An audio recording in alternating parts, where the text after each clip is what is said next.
Hi, and a very warm welcome to a wonderful fresh day of well-being opportunities. I'm really glad you could join me. I hope you're having a great day. Let's talk about generosity because it's a very positive trait that most of us admire. We love to see evidence of kindness, consideration, and generosity. But I want to touch on this particular subject from two different approaches, very, very briefly, see if they make sense. If you're the kind of person who enjoys giving but feels a little less comfortable being on the receiving end of people's kindness and generosity, that's an area that we might need to look at a little more carefully. It could be an issue that deserves more of our attention.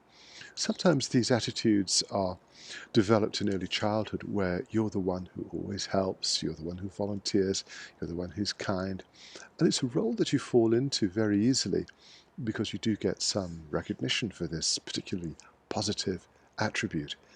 But we don't always learn to be comfortable receiving generosity. We're not always comfortable when people give us help, give us support. And it's something I'd love you to think about very briefly. Are you comfortable when people extend a helping hand? It is a very positive thing to develop in your own life.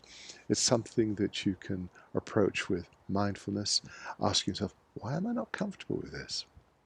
You can use affirmations to reinforce a subtle shift in your attitude, saying, I really do deserve help and kindness, because the surprising thing is that most people are more than willing to give you a helping hand when you need it. You just have to ask.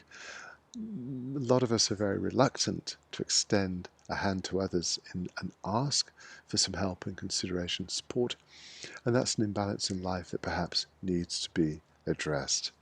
When you realize that giving is a wonderful attribute to have, it's a great virtue to develop, but also receiving, being open to people's kindness and love and generosity can transform the quality of your life.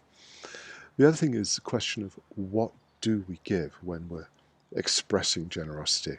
I've known people who have felt that in giving money, even to children, that was sufficient to show that they love them.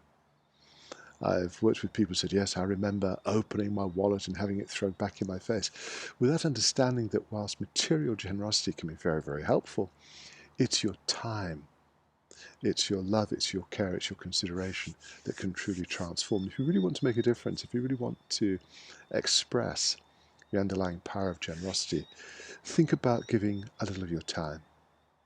Think about listening, giving your attention, giving that precious, precious commodity of your ability to understand another person, because that's what's often missing in our connections and in our relationships. So generosity is not just about making a material donation to a good cause. It's also about giving of yourself, giving a little bit of your time, your presence, your personality, and just being fully present with the people around you. In my experience, it's quite rare to see this because we're all so busy, we're all so focused on other things, we're distracted. But when you're fully present with people, it can be quite a transformatory experience for you and for them. So if you really enjoy the idea of being generous, find ways to add that magical element of your presence, being with people, giving a little bit of your time and your support to others, especially when they're in need. I'd love to know what you think about that. Your comments are always extremely welcome. I've got a very busy day ahead of me. So in the meantime, let me wish you a wonderful day, and I look forward to being back with you again very soon. Bye for now.